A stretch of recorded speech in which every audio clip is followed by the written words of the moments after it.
Hello friends, welcome back to the channel. Sandeep Soni आपका इस interesting video में स्वागत करता हूं। आज बात करूंगा सीनियर मेडिकल रिप्रेजेंटेटिव के प्रमोशन ना होने के बारे में, या फिर मैं यूं बोलूं माइंडसेट के बारे में, एटीट्यूड प्रॉब्लम के बारे में। बहुत सारे मेडिकल रैप के साथ ये प्रॉब्लम है एटीट्यूड का।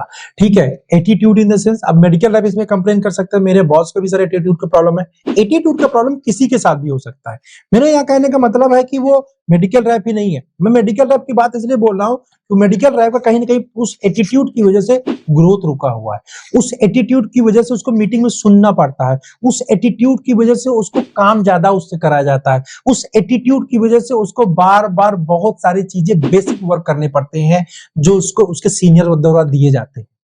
राइट, ये प्रॉब्लम सबके साथ में हो सकता है और जो इस प्रॉब्लम को लेके चलता है उसको भाई इस चीज को झेलना पड़ता है। और जब इस चीज को झेलना पड़ता है तब वो इरिटेट होता है।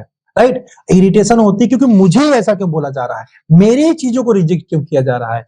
और इसके दो रीजन हो सकते हैं। अगर आपके अंदर एटीट्यूड प्रॉब्लम है, मींस एटीट्यूड का प्रॉब्लम होता है, कोई कुछ बोल रहा है मुझे उसको सुनना नहीं है, मेरा माइंड जैसा बोल रहा है मुझे उस चीज को सुनना है। राइट, जैसे एग्जांपल लेते हैं, एक अच्छा मेडिकल रिप्रेजेंटेटिव सब कुछ अच्छा कर रहा है, सेल भी बहुत अच्छा कर रहा है, लेकिन होता क्या है कि उसने डॉक्टर लिस्ट बना के दिया अपने सीनियर को, या रिव्यू फॉर्मेट बना के दिया, या कोई भी फॉर्मेट जो कंपनी की तरफ से आया था उसने बना के दिया और उसके सीनियर ने उसको रिजेक्ट कर दिया, या उसके सीनियर के सीनियर ने रिजेक्ट कर दिया। उसके बाद बनने को आया, फिर से बनाया, फिर दिया, फिर रिजेक्शन, फिर दिया, फिर रिजेक्शन, फिर दिया, फिर रिजेक्शन, मतलब 8 से 10 बार रिजेक्शन आ गया। राइट, तो वो मेडिकल रैप क्या हो जाएगा, प्रॉब्लम में आ जाएगा। यार बार बार मैं दे रहा हूं और बार बार रिजेक्शन आ रहा है। ठीक, अब इसमें दो कैटेगरी हो सकती है। एक तो मेडिकल रैप ये सोचेगा कि यार बार बार रिजेक्ट होके जो आ रहा है, तो जिस छोटी छोटी कमियों के ऊपर भी कमी निकाली जा रही है।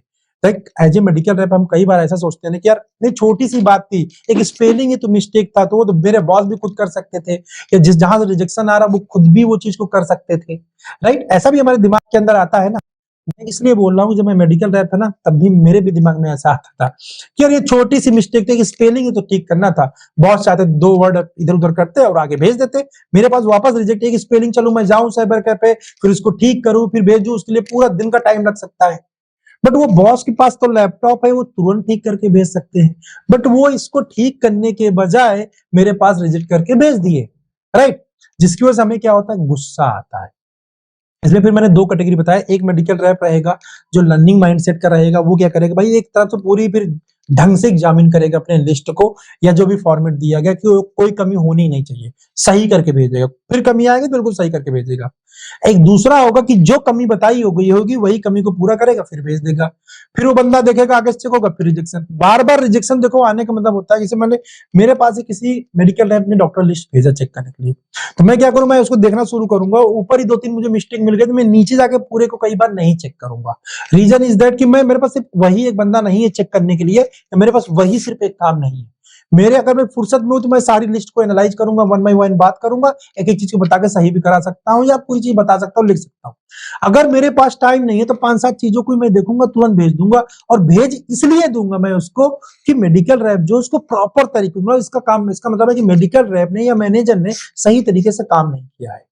राइट, इसका मीनिंग सिर्फ यही है कि उसको जो सही, मतलब बेसिक सी चीजें जो सही करके देनी चाहिए थी वो उसको सही नहीं करके दिया है। इसका मतलब वो केयरफुली, या मैं बोलूं कि सिंसियरिटी के साथ में उसको पूरा बनाया नहीं है और भेज नहीं रहा है। मेरे लेवल पे क्या होगा, ऐसा थॉट प्रोसेस आएगा। राइट, तो होता क्या है कि जिसको एटीट्यूड प्रॉब्लम है इस चीज से नाराज होता है, इरिटेट होता है, फिर उठा के अपने बॉस को सुना देता है, या मीटिंग के अंदर बोल देता है, कभी भी जहां भी मौका मिलता है कुछ भी बोल देता है। आपने बोल तो दिया, आप परफॉर्म कर रहे हैं, आपने बोल दिया, तो हो सकता है आपकी इस बात को इग्नोर कर दिया जाए, लेकिन इस चीज को आप मान के चलो कि वो इग्नोर तो कर दिया जाएगा, लेकिन फ्यूचर के लिए मान भी लिया जाएगा कि इस बंदे का नेचर ऐसा ही है, तो अब इसको ऐसे ही डील करना है। राइट, तब आप सोचोगे कि मेरे बॉस आपको कुछ सपोर्ट करके कुछ कर देंगे, नहीं कर सकते हैं। रीजन इज दैट कि आपको जब भी मौका मिलेगा, उसे मालूम है कि जब भी इसको मौका मिलेगा, ये ना बॉस देखेगा ना कुछ देखेगा, इसको सुना देना, इसको बोल देना, इसको सेंस नहीं है बोलने का कि कब कहां कौन सी बात बोलनी चाहिए और कब कौन सी बात नहीं बोलनी चाहिए। ठीक है, तीसरी चीज ये होती है, अगर कंपनी मतलब अच्छी है या बड़ी है, या मैं बोलूंगा ज्यादा बुरा लगा, तो इस एटीट्यूड की वजह से कंपनी आपको निकाल भी देगी।